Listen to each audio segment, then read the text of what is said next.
Just a quick note, we're going to share a link to the slides after the session, so you don't have to worry about taking photos or desperately taking notes if there's anything you see that you think is really great. Hi and welcome to Angular, I still almost say Angular 2 War Stories. Hi and welcome to Angular War Stories. We're here today to share our stories about building and deploying Angular applications. Now, when you come to a lot of War Stories talks, you'll hear they're the things that people don't really like about the subject matter or the things they wish you could change. But you're not going to hear that from us today because we actually really love Angular. What we're here today to share with is the lessons that we've learnt and the decisions that we've had to make on our Angular journey. And our goal is to save you from burning time, to help you to ask the right questions and to come to the right answers. I'm Adam Stephensen. I'm a solution architect at SSW in Australia. So I actually run the Queensland office. So you might have heard of the Gold Coast in Australia, where all the beautiful beaches are. So that's just down the road from me. So that's really great. I specialise in building large enterprise web applications. So I've been doing Angular and ASP.NET Core since they were both in beta.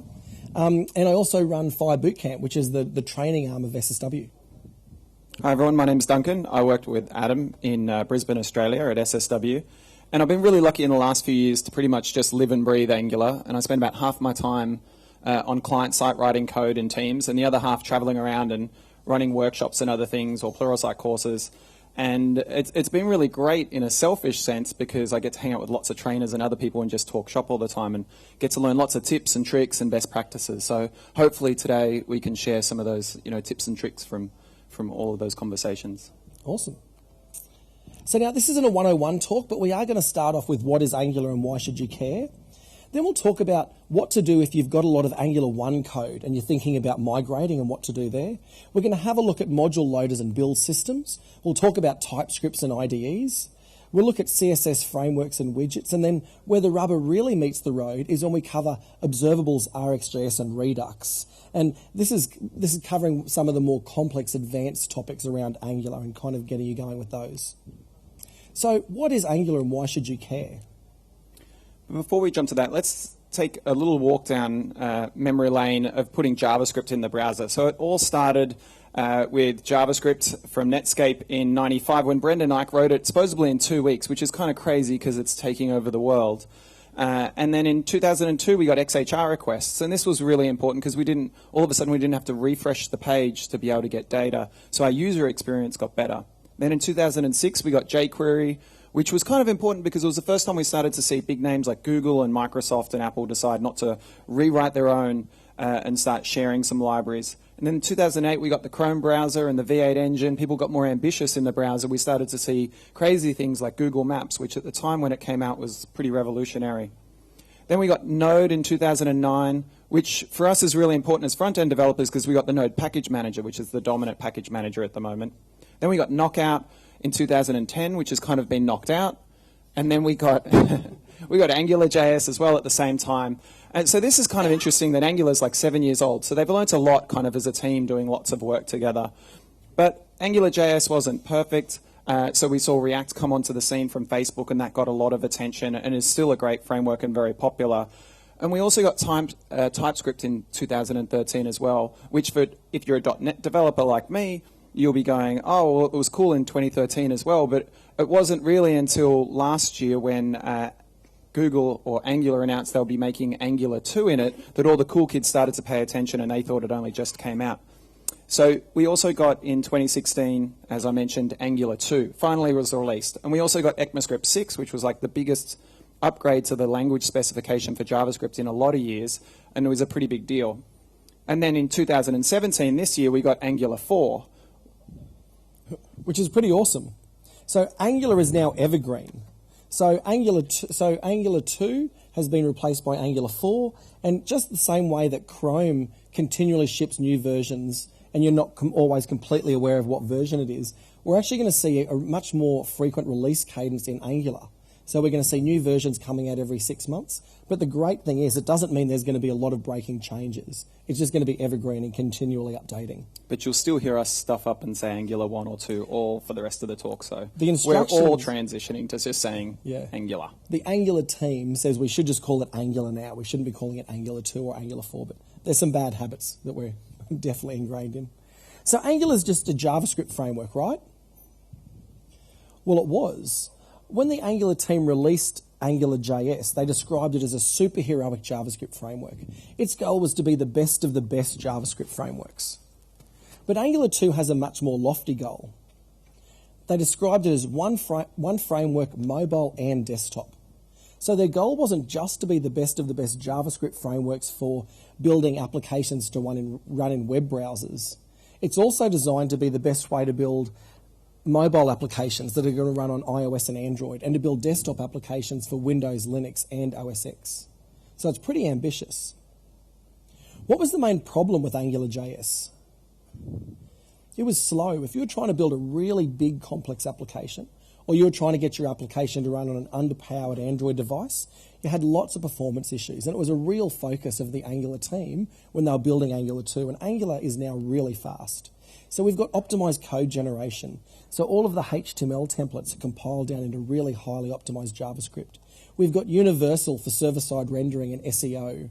So the initial page load is really fast. And we've got code splitting.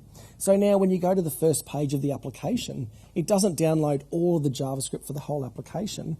It's only going to download the JavaScript in chunks as you navigate around the application.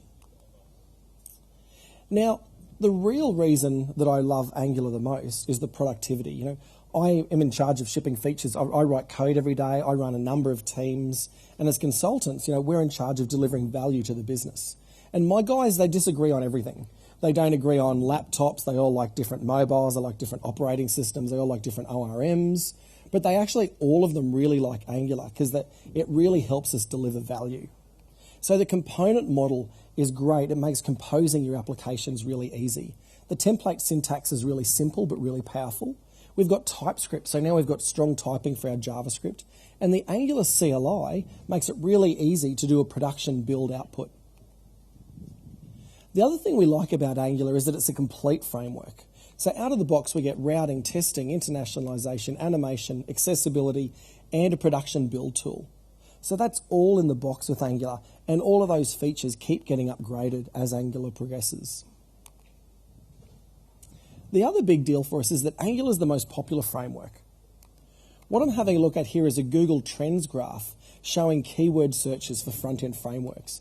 And we can see that really it's a two-horse race between Angular and React. But we're not in high school anymore. Why is popularity a big deal? Well, the more popular frameworks are easier to learn. There's more online courses, there's more blogs, there's often better documentation. When you inevitably get stuck, there's more answers on Stack Overflow. There's more community writing third-party libraries. We also think they're going to stick around for longer. You look at AngularJS, it's been used in production now for 7 years. And that's like 140 years in JavaScript framework years. You do. And I also think these statistics are really interesting. So in the last month, React has had 4.5 million downloads. And Angular, so the latest version of Angular has 1.5 million.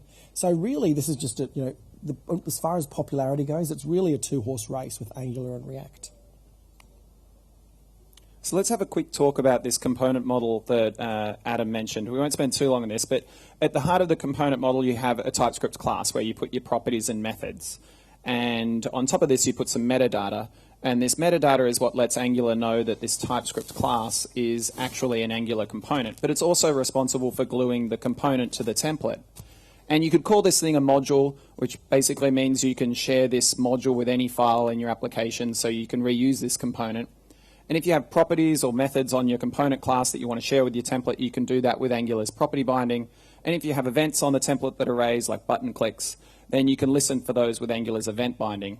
And you can stick other components on this template or directives. And if you have reusable code, like a HTTP request, you can stick those in Angular services and use Angular's dependency injection to share those around with your components. So once you have one component, 2 components, 3 end up in a component tree. And at the top of your component tree, you'll usually have something called an app component. And this app component's job is really just to render or start your application up. But underneath that, you would have, for example, a to-do component. And this to-do component is what we'd call a presentational component, or a smart component. So what it's responsible for doing is being able to communicate with an Angular service, get to-dos, delete to-dos, do actual logic work, but it doesn't really render very much. but it is the parent for some presentational components or dumb components. So for here, we would have a to-do list component, and its job really is just to be able to receive the list of to-dos and put it on the page. And then you might have a to-do input component, and this input component's job is just literally to get the inputted text and emit an event of what was inputted. So when you take this structure and you start thinking about Angular modules, then you start to get some benefits. So Angular has its own module system as well, and we could say this whole thing is a module. So basically a module is a list of saying, for this section of my application, here are the dependencies. And right now, we've just got one big module, so for the whole app. But we could split this up and we could say, okay, now I've got a module for my app component, which loads every time. It's just got the minimum it needs. And then I could have another module that represents all the things that this red section here needs, all the JavaScript for that section. Still can't do very much useful things with this, but as soon as I add another component, like a home page, I could make that its own Angular module, and now we can start doing code splitting. So you navigate to the home page, you only get the JavaScript in the orange, you navigate to the to-do page, then you get all the JavaScript in the red section. So this is like trivial to implement, but it's a big change and can really affect your performance. So Angular itself is really easy. We never hear people complain about learning to do services or data binding or routing or any of those sort of things. But Angular, like many front-end frameworks at the moment, make you confront modern web development, and you have to learn a bunch of stuff. You're going to need to learn to use Typescript, which is not too difficult. You're going to need to learn to be pretty good at rxjs, or reactive extensions for JavaScript. And you're also going to need to be pretty good at understanding modules, not just JavaScript modules, but Angular modules and module loading and module bundling, because that's how you're going to, with that understanding, make a performant application that's smaller for the browser. So in summary, why do we like Angular and why you should care? Well, it's super fast and it's cross-platform. That's pretty cool. It's also going to make you more productive in your teams. It's a complete framework, and it's enterprise friendly. We don't have to go explain to our insurance company or government project and say, oh, have you heard of Angular? They've already heard of it before and they're happy to use it. And you can be more ambitious, let's face it. The reason we like new frameworks is we can build more stuff with it. So rather than reaching out to a library for something like a type ahead, it's something that's trivial to make with a component-based architecture in rxjs yourself. So what about if we've got a great big code base in Angular 1 and we're thinking about upgrading? What are the options? Well, it's easy to choose a new framework when you're starting a new project. But what if you're adding a new feature on in AngularJS? Here's something I want you to think about. Every line of Angular 1 you write today is technical debt. So if you spend 6 months now writing AngularJS code, in 6 months' time, that's 6 months of AngularJS that at some time down the track, you're going to have to upgrade to a modern framework. So what are you going to do if you've already got an AngularJS project? Well, most people see that they think that they have two options. They can either do a big bang rewrite or they can do an upgrade. So let's talk about the upgrade options. It is actually possible to put Angular 1 and Angular 4 all in the same project using something called the upgrade adapter. But we don't really think it's worth it. The benefit is that in your Angular 1 project, you can actually start writing Angular 4 today. This is actually going to be a really big refactor though, especially if your Angular 1 project is still being written like 2014 AngularJS and you're not using TypeScript, you're not using a module loader, and you're not using Angular components. There's also a performance implication. Now you're downloading AngularJS and you're downloading Angular 2. And there's also a steeper learning curve because instead of just learning Angular, now you're learning Angular but mixed in with AngularJS. What we think is a better option is to start writing your Angular 1 like it's Angular 4.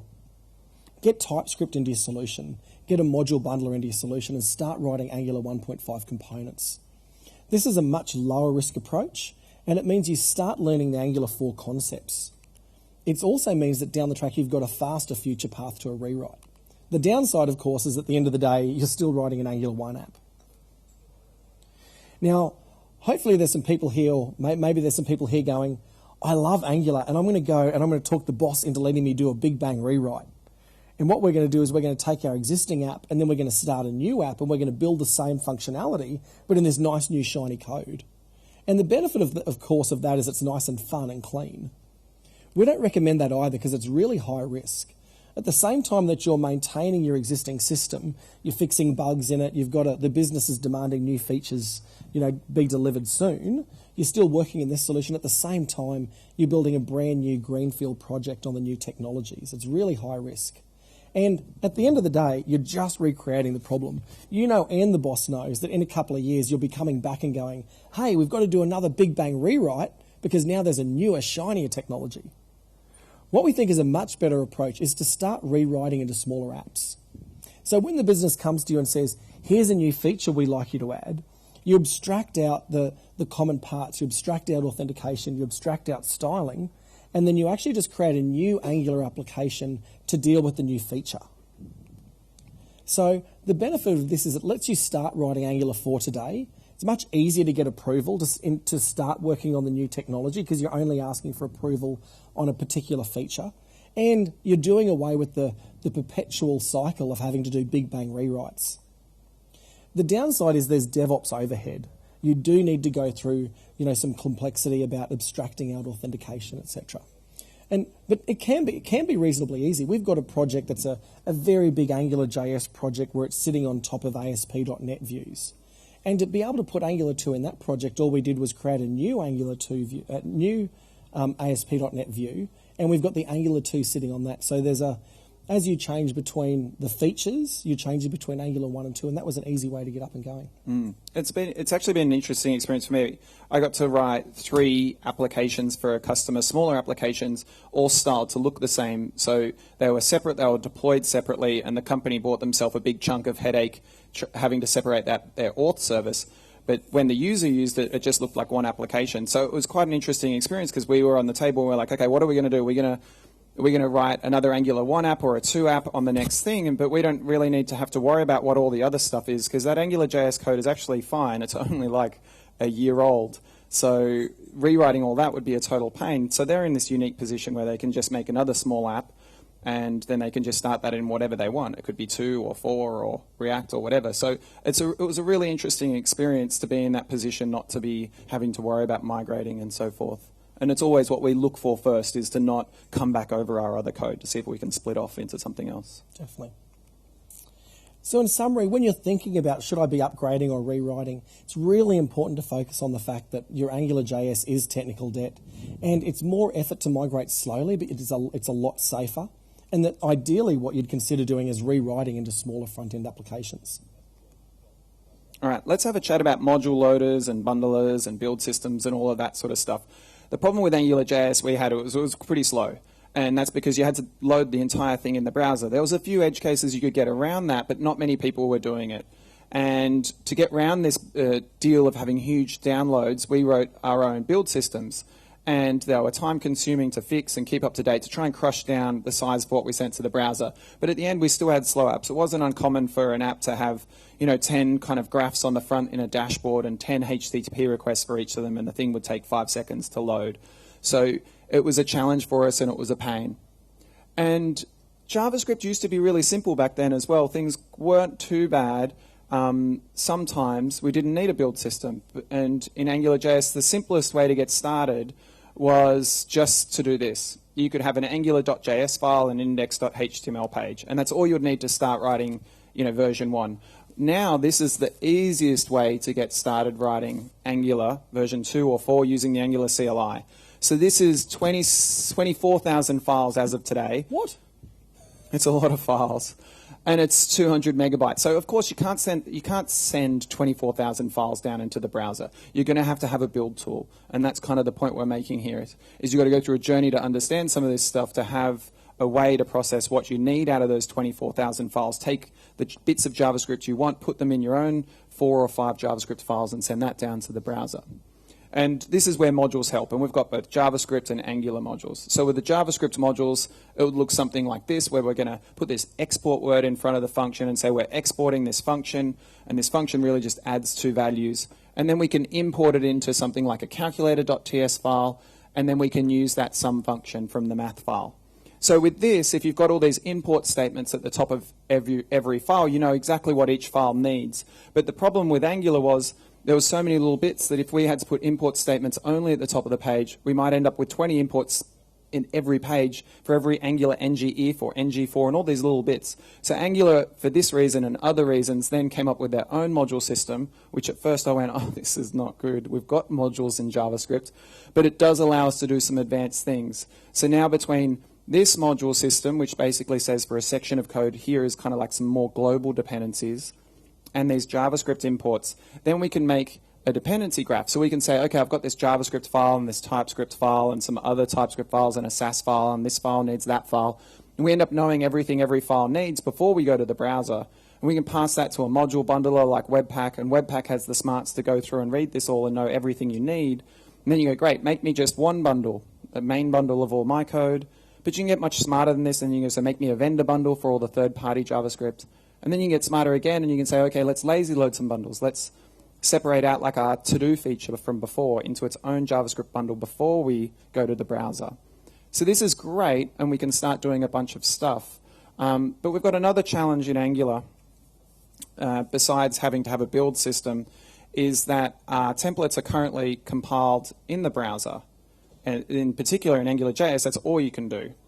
And this is not so good because it's a little slow, yeah? You have to download this tiny compiler. You have to do some work in the browser to get your templates from being HTML templates with Angular on it to something the browser can run.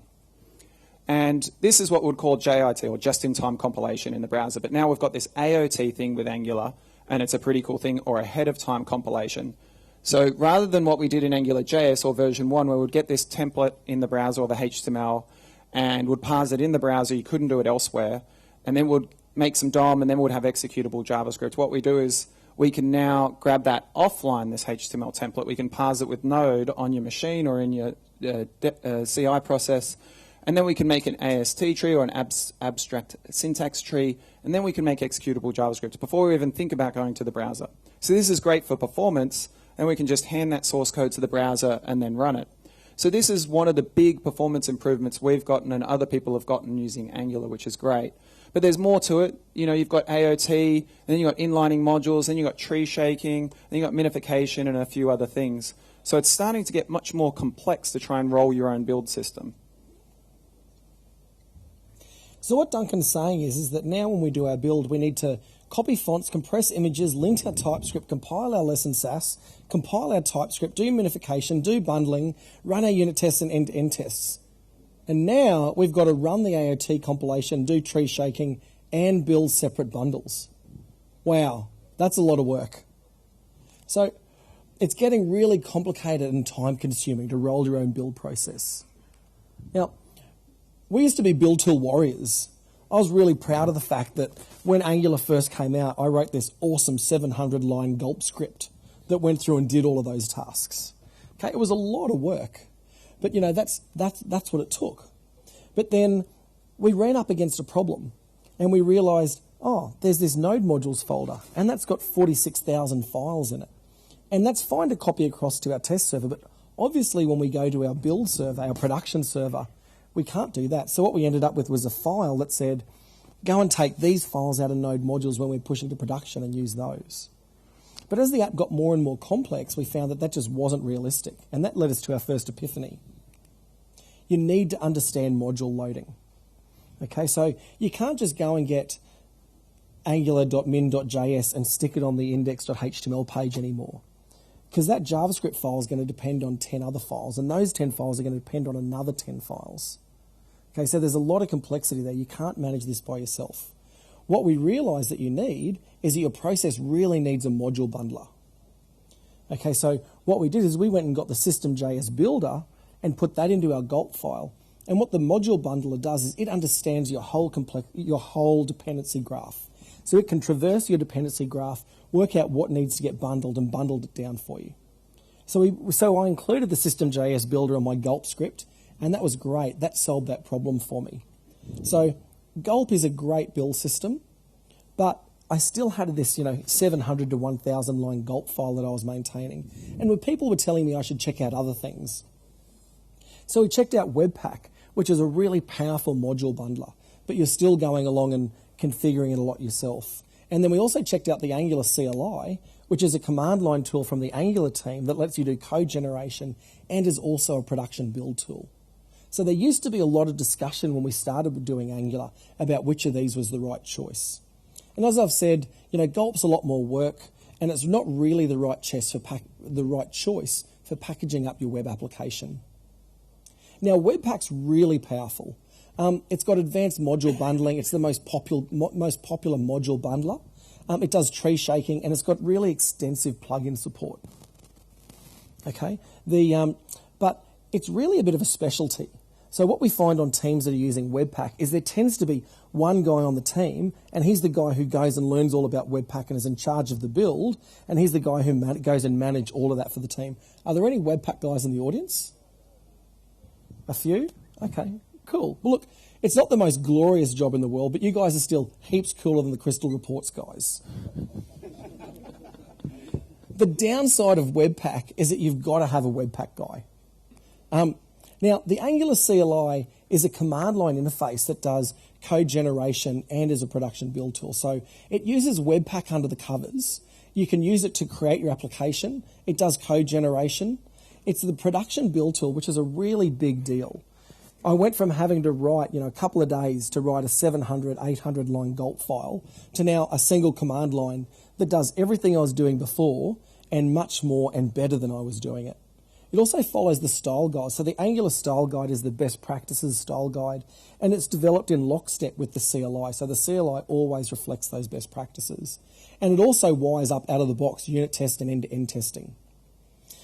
Now, a bit of a downside of the Angular CLI is it doesn't have Webpack plugin support. So if you need custom Webpack plugins, what you do is you actually eject. It has a great feature where you can eject out of the Angular CLI, and then you've got the full Webpack build that you can then fully go and customize. And yeah, this is kind of one of the cool things about being at conferences like this. I was sitting at the Angular Oslo user group the other night where we presented, and I'm sitting next to this guy, and he's all quiet. And then he's like kind of going, oh, I use the Clojure compiler, and someone else is talking and stuff. But what was really cool about it, I got talking to him, and he's using this Clojure compiler, and he's using Webpack. He's got his own Webpack config for doing that. And I was asking him how he did it, and he goes, oh, what I do is I still use the Angular CLI to build everything, and I still do my whole dev environment, but in my CI process, my continuous integration, I just eject every time. So every time he goes into his pipeline, he ejects, gets the Webpack config, annotates it a little bit, and puts on this 100 lines of extra code to do Clojure compiler on top of it, which will crush it even tinier again. And he's getting these crazy 50 kilobyte package sizes to start his application in the browser, which is really cool. So, anyway, I thought that was a really cool thing to be able to go stay with the CLI, but still be able to eject every time and be able to do some work without having to lose all the dev benefits of being in the CLI to have this tool that just works across your team. So, pretty cool. That's awesome. It's like the best of both worlds. The ease of the CLI in your dev environment, and then on your build server ejecting and doing the crazy type compilation. Yeah, it's very cool. So let's have a look. Let's just quickly run through and have a look at, how we could create a project using the Angular CLI, actually run the application, do a little bit of code generation, and then actually build the production output. So ng is obviously the Angular CLI command. So we're going to go ng new to create a new project and give it a name of CLI demo. That's going to run through and create all the files that I need. If you worked in Angular in the early days, you'll know that it could take a day or two to create a proper big Angular project when you're actually creating all the files yourself in the early days. But now it literally takes a few seconds. It goes off then and restores our NPM packages. I can jump into Visual Studio Code, and there's my full application all set up, ready to go, including unit testing and end-to-end testing, which is great. I could jump back out to the command prompt, and all I need to do to run the application is type ngserve. And that's going to spin out a little lightweight web server, compile the application, and then I can actually go and navigate to the application that's running in the browser. Pretty easy. What's even cooler is the code generation. Now, I've seen a lot of code generation demos, and then you go back to the office and you go to do it yourself, and you're like, well, I can't use that day to day. But the Angular CLI's code generation is awesome. We literally generate every component with it. We actually use the code generation all day, every day, because it's really super helpful. So we go ng generate. We specify the type of class we're going to create. Are we creating a component or an interface or a module? And then we give it a name. It runs through. It creates the style sheet. It creates the HTML template. Creates the unit test file. Then it creates the component's Typescript file itself. And then it even goes and updates the module and includes that component into the module that it needs to be in. I could open that up in Visual Studio Code and you can see that it's created it nicely forming in there. So that's really helpful, and it takes a lot of that work of scaffolding out your application away. Now this is really the big deal. When you want to go through, instead of having that great big gulp file or having to go and configure Webpack, you can actually just jump back to the command line and go ng build and pass it the prod parameter. And then it's going to go and do all of those build tasks and compress it all down, including lazy loading of the application. So as you navigate around, you're only getting the code that you need, all with one command. So it's super, super powerful. Now, when I jump back into Visual Studio Code, you can see in the dist folder, that's actually all I need to deploy out to my web server. I could even go and just stick it on a CDN. There's about 10 files. There's the favicon, there's the index.html, and then there's a bunch of JavaScript. You might even notice that none of the components HTML files are in there. That's because they've all been compressed and compiled down into highly optimized JavaScript as well. That's all I need to deploy. Now, interestingly, when I open it up in the browser and then I go and have a look at that compiled code, you can see here it's actually only needs to download 120K.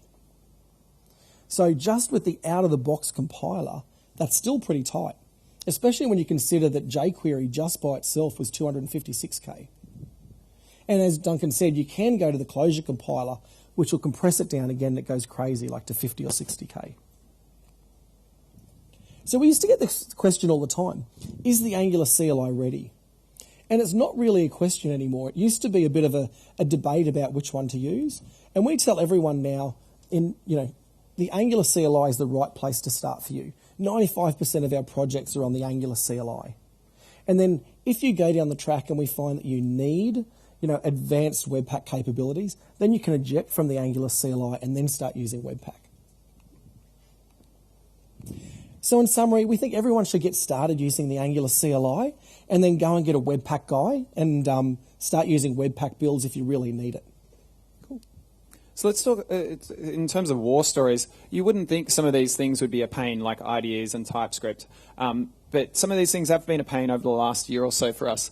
So one of the problems, obviously, with JavaScript is that it has no type. So if you have a very large code base, it can be hard to refactor. If you have to rename a variable across 100 files based off string, that's the day you want to miss work and let someone else pick up that task.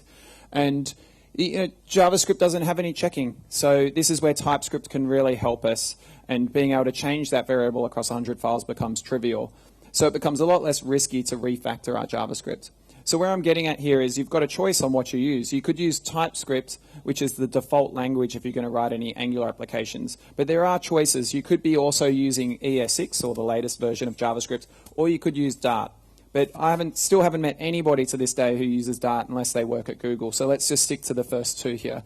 And I think it's really interesting to have a look at what's happening with TypeScript. This is Stack Overflow kind of interest for TypeScript, like questions and traffic around it. And you can see really 2013 to 2016, it's kind of stagnant, and then boom in the last year. So it's a much bigger thing than Angular. There's currently 4.8 million downloads from NPM every month for TypeScript. So TypeScript's getting a lot of traction. So we really feel, even you can see here from lots of greens and no real reds, there's not really very much of a choice here between TypeScript or not, but still people come to us asking for, can we do not TypeScript? So some of the benefits, you get strong typing, and really that strong typing leads to my favorite benefit, refactoring the code and navigating a code base with TypeScript. It's just outrageously better for me, for our teams as well. Angular itself's written in TypeScript, so you're going to be working uphill straight away because the way they think is based on having TypeScripts and TypeScript decorators and so forth.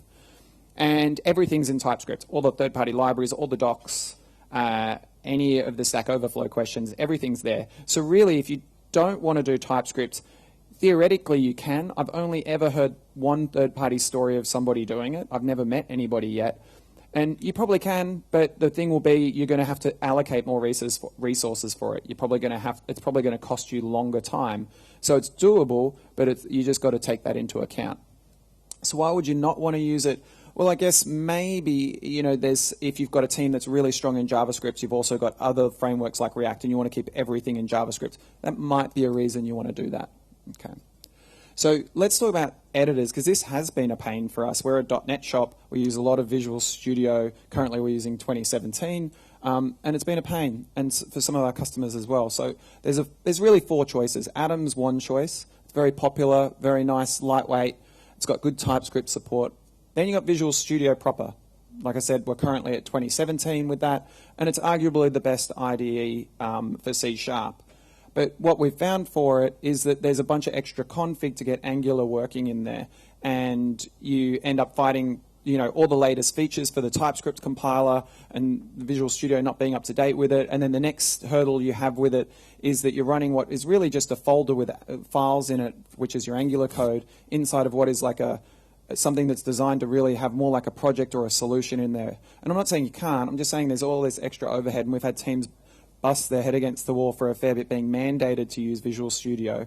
And now we're in this place where, definitely in Australia and other places I've visited, almost all the .NET shops we've seen, they use Visual Studio for their backend, and they use Visual Studio Code to write their Angular. And we just see that everywhere.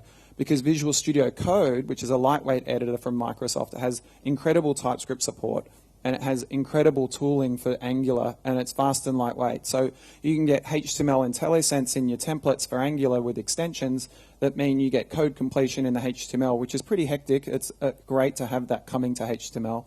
You can navigate from the implementation in the HTML to the component. So there's all these extensions that help that you don't yet get in Visual Studio.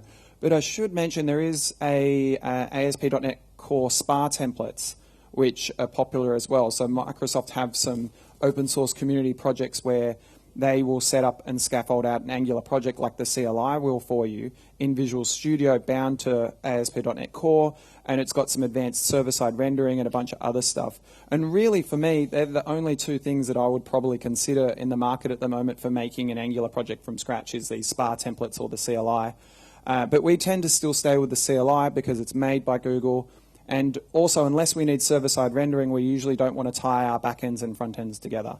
And that might be a case where we would use the ASP.NET Core SPA templates. But really what I'm saying here is you've got a choice between these 2 guys. WebStorm also has amazing support for Angular, and all of this code completion and refactoring stuff and HTML template IntelliSense is in there as well. So if you're going to do Angular more than a day a week, we find almost everybody ends up in one of these 2 IDEs for their Angular code. You can do it in the other ones. I'm not saying it doesn't work. It's still great, but these ones have some extra features. So in summary, we really feel it is kind of a dominant TypeScript thing if you're going to do Angular. And you should keep your backend IDE, like Visual Studio. But if you're going to do Angular, we recommend you use something that's great for Angular, like Visual Studio Code. CSS frameworks and widgets. Who would have thought this would be a pain as well? Angular shipped almost a year ago, and we only got a date picker like 2 weeks ago for Angular Material and some of these other libraries. And this has been our joke in the office for us, is like, oh, date pickers is our benchmark. Angular will be official when we have date pickers across all the component vendors. So it's an interesting point here, and it's important because, you know, once you choose one of these frameworks like Bootstrap or Angular Material, you know, you need good UX and you need these things to help you along. You can roll your own, but a lot of people have a dependency on one of these. And once you've done 6 months of development down the road with a team of people, it's not like you're just going to turn around and switch. So you want to make a good choice up front with this. And it's been hard for us to make that choice because normally we use something like Bootstrap or Material and then have maybe one other vendor like to help us out with components. But it's really been this mismatch for ages now. And it's kind of improving in the last little while. But we see it's really between these 2 people are the most popular ones. So Material 2 is a ground-up rewrite of Material 1 for Angular. So it's Material design specification for Google implemented in Angular components. So it's super fast, optimized for Angular, written by the Google team. And then there's Bootstrap, which I think is in the top 3 most downloaded or cloned repositories on GitHub and is making the web look the same on all websites at the moment. But it's great. So there's a couple of other libraries that I'll point out here. So NG Prime, we're starting to see a lot of people, if they go down the Material 2 path, it doesn't have everything they need. It got a date picker very recently, but that was one of the common problems. The other thing's like a data table. Everyone, you know, tends to have data tables. So we've been seeing a lot of people use NG Prime for data table and other pieces, and then use Material for everything. And then as Material and the Google team release more components, then they start using those more than NG Prime. Now, if you're going to go down the Bootstrap path, we see a lot of people use NG Bootstrap. which is an angularized version of Bootstrap.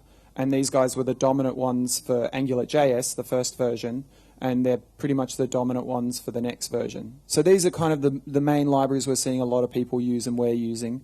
But there's a bunch of others in here. Lots of other ones. Everyone's invested quite heavily. I'm probably missing another half dozen because a lot of these vendors got a lot of good traction in AngularJS and they've invested heavily. So it's a bit less of a pain, but it's a pretty big choice which way you will go between those two. Because I really like Material because, you know, I think it's going to probably become a default for a lot of people. If it suits your business needs and it looks, you know, because it's a certain style of look, a lot of people will get great components from doing that. There's full-time Angular core team members. I think they're up to like 5 full-time people working on it at Google, which is kind of crazy for a free project. And it keeps pace with Angular, and it's built for Angular. It's very performant, but the one big downside is it's kind of a one-way street.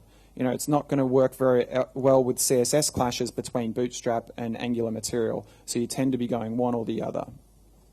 And they're still in beta. They move so slowly. If you've been excited about them, then they make really awesome components, but they're kind of like, it'll be ready when we're finished, because each of their components are really high quality, but they're not in any rush, which is why people have been patching it with other things.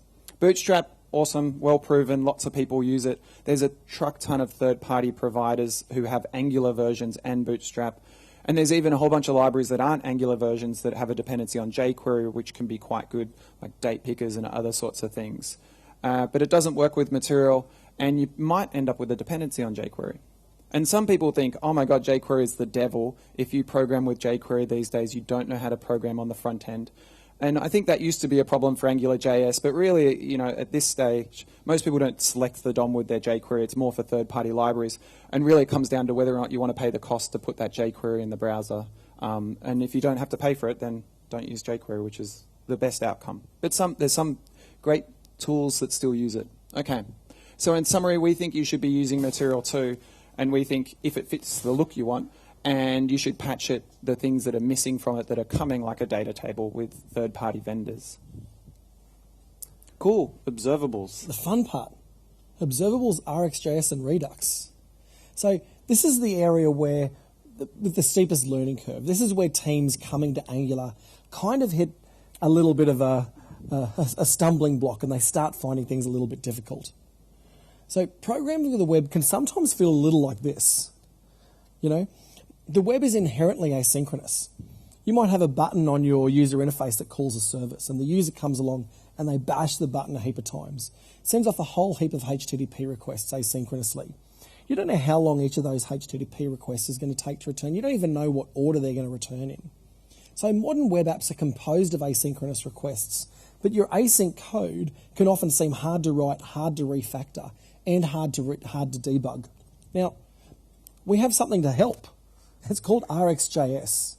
And so what rxjs is the JavaScript implementation of reactive extensions. And now there's reactive extensions for nearly 20 languages. There's reactive extensions for C#, for Java, for Python, for Ruby. And the whole point of the reactive extensions is to simplify writing async code. Now, it's really important to get your head around rxjs because it's baked right into Angular. If you're going to call a HTTP endpoint and return some data back, you're going to get back an rxjs observable. If you're going to work with reactive forms, the reactive in the name actually comes from reactive extensions. Even the router exposes an observable. So it's really important that your team understands rxjs, and we find that it's probably the area of Angular that people don't invest enough in learning, and then they come unstuck later on. So what actually is rxjs? It's an API for asynchronous programming. So what it does is it works with observable streams. So what happens is it's all about observables. So what we can do is we can create an observable that contains a certain piece of information. And what we want to do is we want to know when that data changes. Okay, we want to be notified when that data changes. So what we can do is we can go and create an observer. And that observer is going to subscribe to the observable. And when the data changes, the observable is going to emit the data, and then it's going to be received by the observer. And now we can have multiple observers for our observable. So when the data in the observable changes and the value 4 comes through, this could be like a calculator input, and now the user hit the number 1, it got published, it got emitted, it got received by the observer. The user hits the number 4, the observable emits it, it's received by both of the observers. The user hits the number 7, emitted by the observable and received by the observers. Okay? So what we can also do is that we can apply filter operators so that when the data is emitted by the observable, the observer can actually apply these filter operators. So in this case, when the observable emits the value of 1, it's not going to pass through the filter operator, so that data isn't actually going to be received by the by the observer. The observable emits the value of 4, that does pass through the filter and then makes it to the observable, and so does the number 7 that comes through. Now, there's a whole lot of operators. So as you can see, there are a lot of operators for rxjs, and the operators are really what make it super powerful. And you'll get really good at actually going into the docs and finding the operator that you're after, because that's where the real power of rxjs comes from. The canonical example of how great rxjs is the type ahead. Who did a type ahead in Angular 1? Yeah, non-trivial, isn't it? So in Angular 2, it gets heaps easier. So what we can do is we can actually get the search text field, and it exposes a value changes observable. And now as you hit each letter in that text field, it's going to emit that value through the value changes observable. Doing a type ahead is this easy. I can actually use the debounce operator to say only emit a new value after 500 milliseconds of inactivity. Use the distinct until changed operator, so don't emit the same value twice in a row. And then I'm going to do a switch map. And the switch map is just going to switch me from one observable to another observable. So I can go from the observable of values that's being emitted, and I can put that into an observable that's going to be returned from my album service search. So then that's going to return me the results. Now the really cool thing about switch map is it's going to cancel the previous requests if there's other HTTP requests in flight. So it shows the power of rxjs. Yeah, a journey for sure, huh? Definitely. So, yeah, I've been doing observables probably every day for the last year and a half, and it's totally a journey. You start off with Angular and you just do a HTTP get or something. You're like, oh, this is pretty easy. I got this. And then you're like, it's not too bad. And then you go, okay, now I've got like 2 observable streams and I need to join them together. And all of a sudden you're like, I don't think I got it. And you're off to the docs and you're looking it up. And you're like, cool, I can use this operator called combine latest, and then things are good. And then you'll go further down the track and then you're like, oh, now I've got an observable of observables. And you're like, oh, I got this. And you're like, oh, no, I don't got this. And you're back off to the docs and you're looking for something else. So it definitely is a journey, and the more you invest in it, the better things are. You'll start to learn about more operators to deal with all these common scenarios. So it's definitely something you want to be investing in quite a bit. So in summary with rxjs, the modern web development is asynchronous. And rxjs is going to take a little bit of work to fully get your head around, but it's really valuable, and we think everyone should go out and really do it, because it's really going to make a difference to simplifying your async code. And it's essential to learn because it's baked right into Angular. Yeah, I don't think we've seen anybody waste time learning rxjs. Definitely not. Ever. I've never heard someone go, oh, I wish I spent less time learning it. So let's talk about state management, because this is kind of where most of the front-end world is kind of at the moment. We've got this kind of big revolution happening with how people are managing state. And a lot of people actually say, I've used React, I've used Angular, I've used Vue, and they've all got these component syntax now. They're all dealing with component trees. They're getting similar and similar, slightly different syntax. But what's really different between one of these and the other is whether they implement a state management container like Redux. And we're going to talk about that now. So this is kind of where most developers are at this point. If you've done a lot of RxJS, but you haven't yet done any Redux, so, a lot of us are at this kind of point converging. So state management is complex. It's always the code that I wrote that was it sucked the most. It was the most time consuming. It was the most buggy. It was the stuff we argued over the most and had to refactor the most. And, I would write a callback system with a colleague in a project, and it was great. It worked in AngularJS, only to hear someone over the shoulder say, who wrote this callback system? And then they would rewrite it with the broadcast system for Angular, which was not really that much better. But where I'm going with this is there was no real set way of doing it, and everyone was kind of doing different things with state management. And when Angular 2 came out, I thought, awesome, everything else is so shiny and new, they'll have something new for state management. But really, it's still up to you, the developer, to decide how you're going to manage your state. But there's some tools that help with it. So one of those tools that really helps, that's getting a lot of traction, is called ngrx. So ngrx is a library. It's not another framework. You don't want to get confused with that. But what ngrx is it's a way of getting Redux for Angular. So Redux is a pattern as well as a library. So we can use the Redux pattern in our Angular applications using ngrx. But what's different about ngrx versus other implementations of Redux is that it supercharges it with rxjs. So you're dealing with observables plus the Redux pattern. So let's have a look at this Redux pattern and what's involved. Let's do a lap around it. And it all revolves around this idea of having a store, or a single source of truth. And this store is read-only. It's one of the main principles. And it's just a JavaScript object like this. So it's super straightforward. So here we've got an object that has the state of the application. So here we might have, say, companies array and a contacts array. But there could be lots of state in there, like the state of your UI, whether a menu is open or closed, the state of your authenticated user, whether they're logged in or logged out. But at the end of the day, it's pretty simple to rationalize about, because it's all in one spot and you can actually visualize it like this. So if I wanted to get a slice of state in my component, and people use that word slicing state, I could get a slice of the state, the company's state here, which is just an array, but it could get more complicated. And then the job of this component now has changed. The job of this component before would have been, if it wanted to say delete a company, what it would have done is it would have said, okay, there's a button, click to delete the company, talk with the company service, it talks to your back end, comes back successful, and then right there in the component, I would do the work. I would actually remove the company from the array and then update the HTML. But in ngrx, that's not what you'd do, or in the Redux pattern. You would dispatch an action to do that work, and your component gets much dumber, doesn't really know how to do very much, but ask the store for stuff and dispatch actions. So it would dispatch an action that looks like this. It's just an object, has two important things, a type and a payload. So the type would be delete company, and the payload would be the ID of the company I want to delete. So now the job of the component is not to do the delete.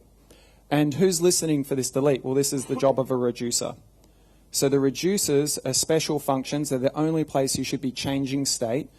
And the reducer takes this action and the current piece of state that we're interested in, the company's state, and then it does the work. It makes a new company's array, and then we have new state, and then we can update the store with that.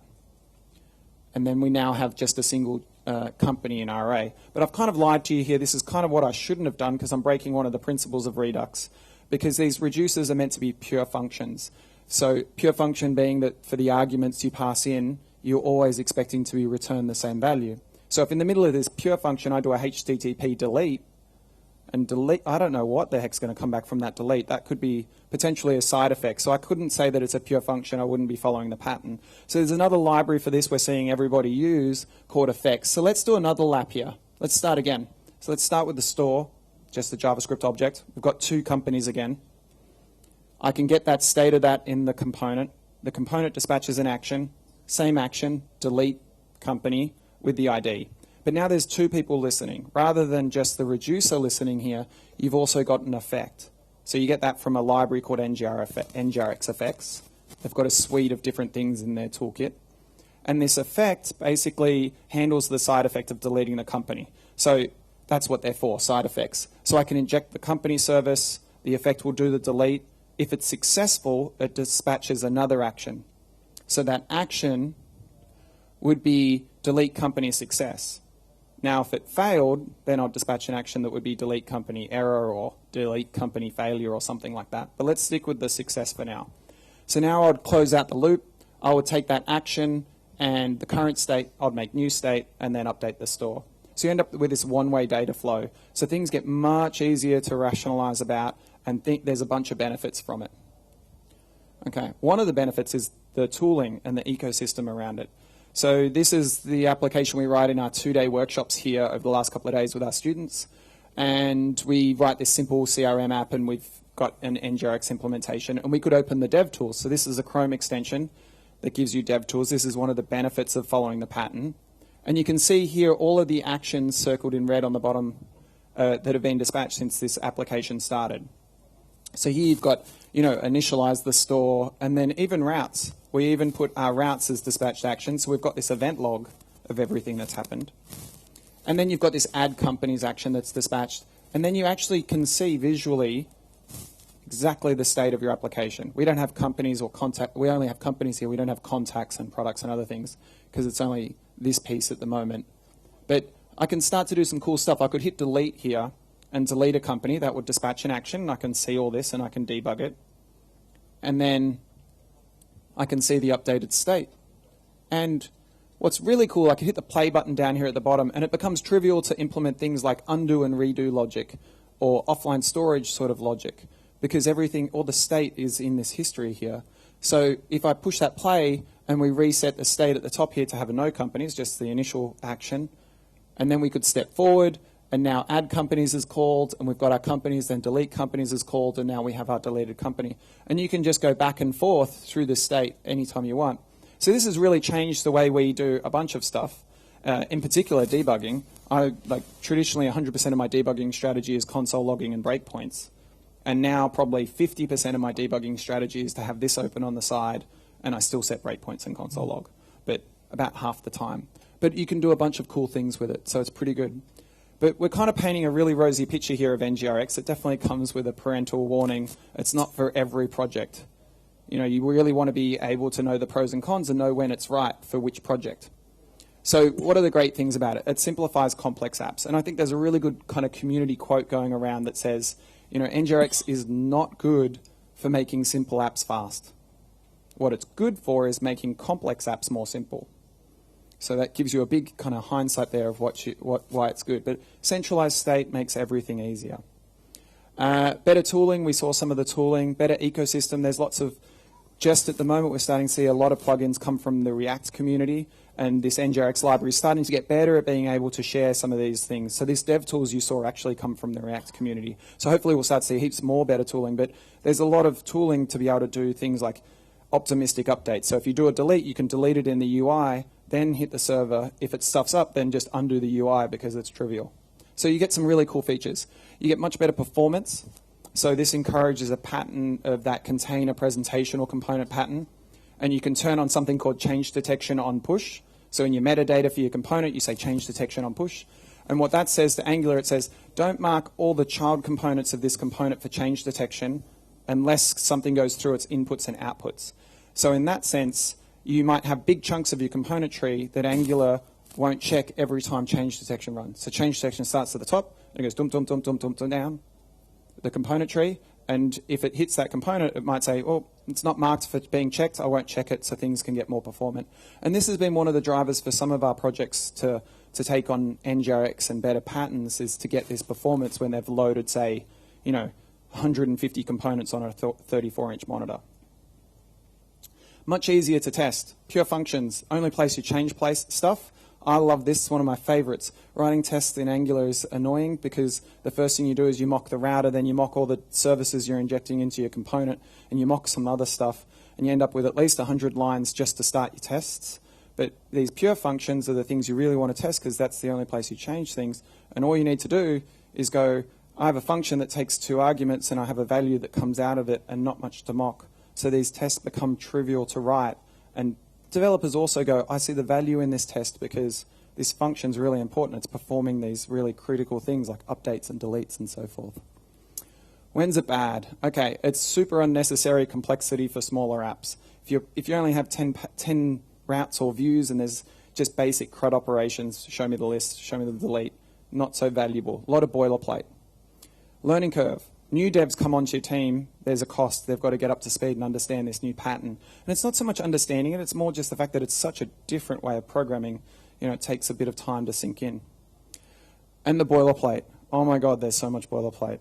So it's like you start your project and you're like, oh my God, I'm just fighting boilerplate. And then as your app gets more complex, you start to see some benefit. But at first, you've just, every single little thing, you make an action creator, you make a reducer, and then you make another test, and then you got to update all these pieces all the time. But that benefit really starts to pay off as your apps get more complex. So in summary, learning rxjs and observables, we really think that you should spend the time to learn them, not just so that you can get the benefits of type aheads and so forth, but so you can understand, the benefits of also ngrx, which uses it super heavily. You're all in with rxjs with ngrx. And if you're like me, you'll accidentally make mistakes and say rxjs when I said ngrx, not ngrx when I say rxjs, because they sound similar. But you guys won't do that. Okay. And we think Redux is great. We think ngrx is amazeballs. And we think you should use it for your complex apps, but not for your simple apps. So where to from here? We think everyone should get started going to Australia right now, because it's about 20-something hours on the plane. And you should come join us in NDC Sydney. If you're having a really fun time here in Oslo, we are very excited because it's our home turf.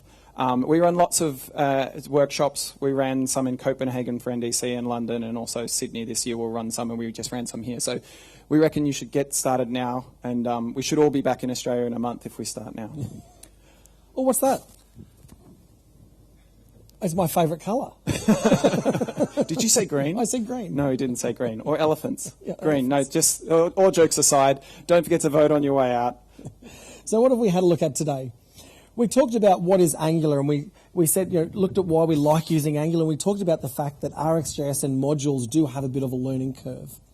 We talked about the fact that Angular 1 is technical debt and some strategies for upgrading.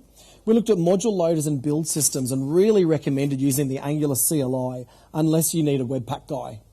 We talked about how great TypeScript is and the choices around IDEs. We looked at CSS frameworks and widgets. And we looked at how rxjs is going to help you with your async code and recommended using Redux on our larger applications. Guys, thank you very much for coming along. Say hi to us on Twitter and enjoy the rest of the conference.